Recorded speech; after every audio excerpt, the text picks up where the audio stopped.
Hello and welcome to Insights in Action with Orange 142, where we interview agency leaders and business owners to uncover the journeys, the strategies, and the insights that drive their success. At Orange 142, we're all about transforming brand stories into impactful digital experiences through innovative media and marketing solutions. And today, I'm very lucky to be joined by Paul of Paul Gregory Media. How's it going, Paul?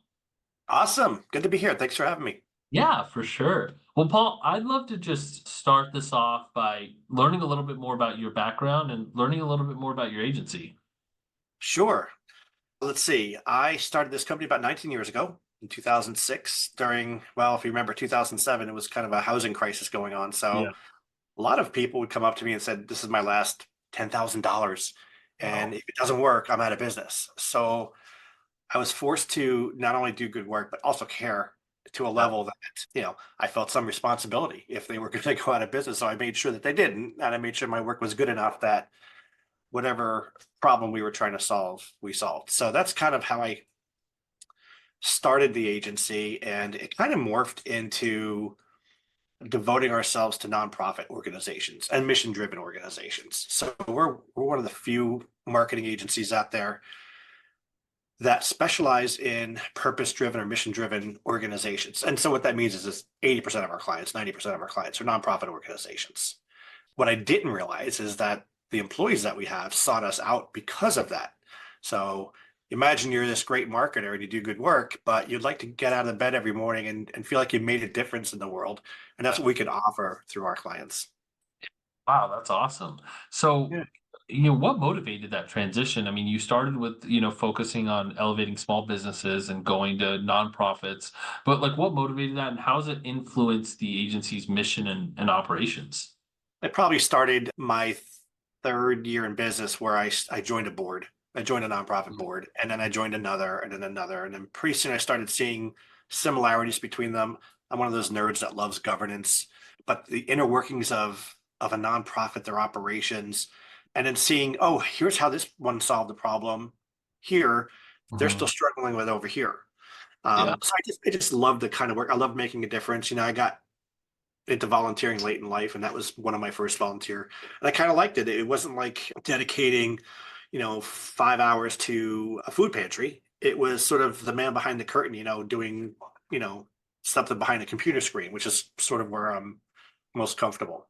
Yeah, wow, that's awesome. I know working with nonprofits is very rewarding, but it also comes with its own challenges, right? Have you had that experience as well, where it's a lot of educating your clients about, hey, this is the strategy that we're going to go with, and this is why, or how have you kind of navigated that?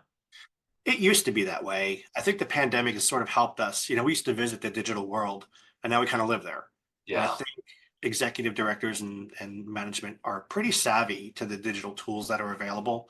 So I find myself explaining less and just really comes down to budgets, right? And nonprofit has that unique factor in that once a budget is set and it's approved by the board, there's no changing it. Yeah. And sometimes it takes a year to get approved, whether you're writing a grant. I mean, many times, $40,000 website. Okay, we'll write a grant for that. We'll get it approved. A year later, they got it, and we're in business. So sometimes the sales cycle can take a year. Wow. And so, your agency became a certified B Corp in 2020, and obviously that demonstrates like such a high commitment to high standards of social and environmental performance. But how has that certification impacted your guys' approach to business? Well, it's in our pitch deck, right? People like Yeah. to work with transparent organizations. They also like to work with organizations that put the people and planet on an equal level playing field as profit.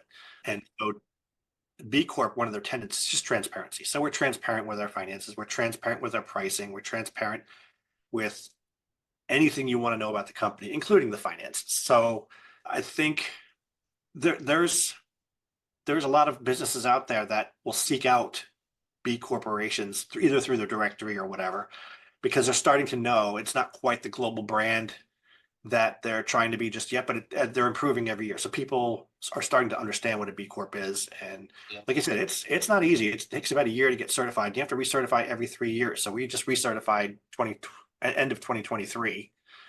And Wow.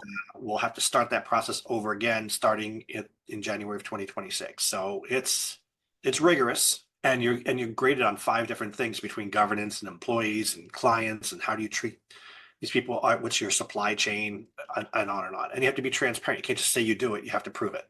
Wow, interesting. So you mentioned that, obviously there's some companies that seek out B Corps and it's becoming a bigger thing to work with B Corp companies. But, what other benefits have you observed since you guys, first achieved this status? I'm going to turn that inward a little bit because we were scored pretty low on our first go around Mm, on employee benefits, livable wage, benefits. And so what we did is over the next 2 years, we took a look at like what can we do so that there's a better work-life balance. So we started paying a double the livable wage. So we really increased salaries, which is tough if the income's not coming in. So you have to find ways to work around that. yeah. Fridays off. So 4-day work week. And I'm not saying 40 hours in 4 days. I'm saying 32 hours in Wow. 4 days. Flex time. So you don't have to work 9 to 5. If you have a doctor's appointment or you need to take off the afternoon, but you want to work at night, that's fine. 100% remote. That, of course, the pandemic helped that, but we liked it enough to stay that way. So and of course, a really good benefits package. So, I mean, if you think just the PTO alone, right? Fridays off, that's 52 days off a year, plus 8 holidays, that's 60 days off a year off. And we require a minimum of 2 weeks. Now it's a 4-day work week, so it's 8 days. So you're getting a minimum of 68 days off without, trying to add an additional time on top of that. So if, I think we nailed the work-life balance. Yeah, yeah, that's awesome. And so that's really cool for the B Corp aspect. But what also in like how has that affected employee satisfaction, productivity, and overall company culture for you guys? Not affected a great deal. I mean, employee satisfaction is just better when you have a Mhm. nice work-life balance. Employee satisfaction, we use a tool to get surveys every Monday. And so we look at our scores to see how we're doing. If they start falling, sometimes it might be like peer recognition, we'll fall short, one particular month, and we'll try to do something to boost that up. When you work on a 4-hour work week, you can't do 1 hour and 90-minute meetings anymore. So the meetings are now 15 minutes and 30 minutes. Mm, So there's a bit of a culture shift in there. You have to be great at time management before you mhm. start trying to be great at anything else. Yeah, And we do track our time like most agencies. We don't necessarily bill on everything that we do on a time basis, but we track all of our time. yeah, yeah. That's definitely important. Wow, that sounds like a cool place to work. I think it is, yeah. Well, I think it's really important because most companies will see this like, hey, I've got to go get clients, and I'm only going to focus on the outer part of my business. So I'm going to make sure that I've got a good lead generation and sales process in, and then I've got a good customer success, process in there. But like, there's this whole other internal pipeline to your business where it's like you've got to find good talent, you've got to retain good talent, and the way that you do that is making sure that they're getting the things that they need from their job. And so it's cool that you've been able to do both of those things, right? Yeah, it's not a new concept. I mean, Yeah. taking care of your employees and treating them the best that you can sort of perpetuates down the line Yeah. to the client, right? Because they're the ones that are interacting with the clients. They're the account managers. So Yeah. um, I what's his name? Richard Branson, right? He follows that model and talks about it all the time. Treat Yeah. your employees like they're gold because they are, Mhm. and your customers will invariably be treated like gold as well. Yeah, absolutely. So you mentioned for working with a nonprofit, you mentioned budget is definitely something that you guys have to work through. But what other like unique challenges and opportunities have you kind of encountered in the nonprofit sector? And how does your agency like tailor its services to meet their needs? Yeah, well, one of the things I've noticed is that search engine optimization or SEO isn't Mm, as big of a need in the nonprofit world, right? yeah. Sometimes I have so many constituents and beneficiaries that they want to sort of tap the brakes a little bit. And others want to just build more awareness, but SEO is not, nobody's searching for how do I increase volunteer management, or I mean, it's not all feed the whales and Yeah. people with disabilities, but yeah. So SEO is probably one of those services that they don't find themselves interested. I mean, if you have a very limited budget, that's not going to be a place we're going to put that. But oddly enough, programmatic has been becoming more popular over the last 5 years. Yeah. And a lot of our nonprofit clients are taking advantage of programmatic campaigns. So, like museums and things like that, when they have a new exhibit, they want to make sure people know about it. And Yeah. Google Ads is not the place because they're not searching, hey, what new exhibits are at the museum? But if Yeah. they're shot an ad while they're playing Candy Crush or watching the news or playing Wordle, they'll see it. Yeah, yeah, no, absolutely. We do a lot of programmatic. That's one of the big things we do here at Orange 142, and it's definitely becoming a lot more popular, especially with, museums is a big focus for Yeah. us, especially nonprofits and whatnot. There's definitely so much that you could do with that, and in Oh, terms of, much. yeah, exactly. So, And it's become affordable too.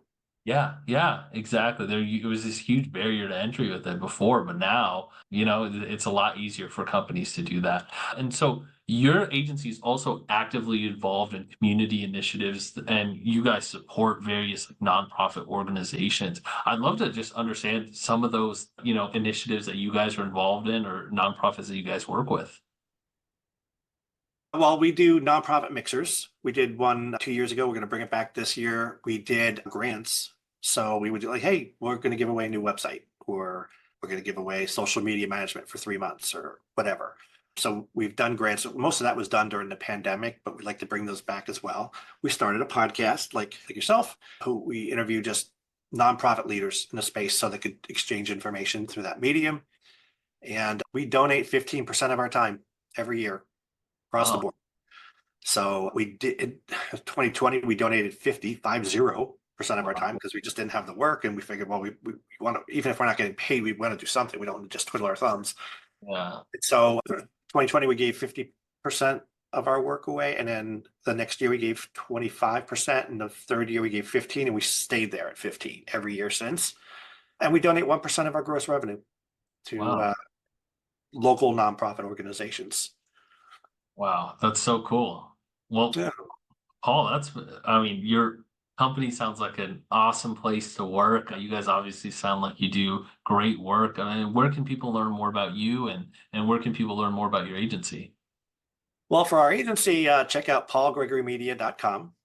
I have a LinkedIn profile, just slash Paul Feith, and connects to our Paul Gregory Media. And also to find out more about what a B Corporation is. It's pretty fascinating.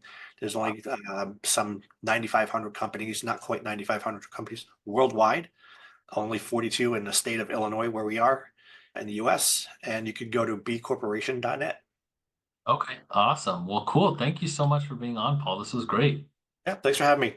Thanks. Bye. Appreciate it.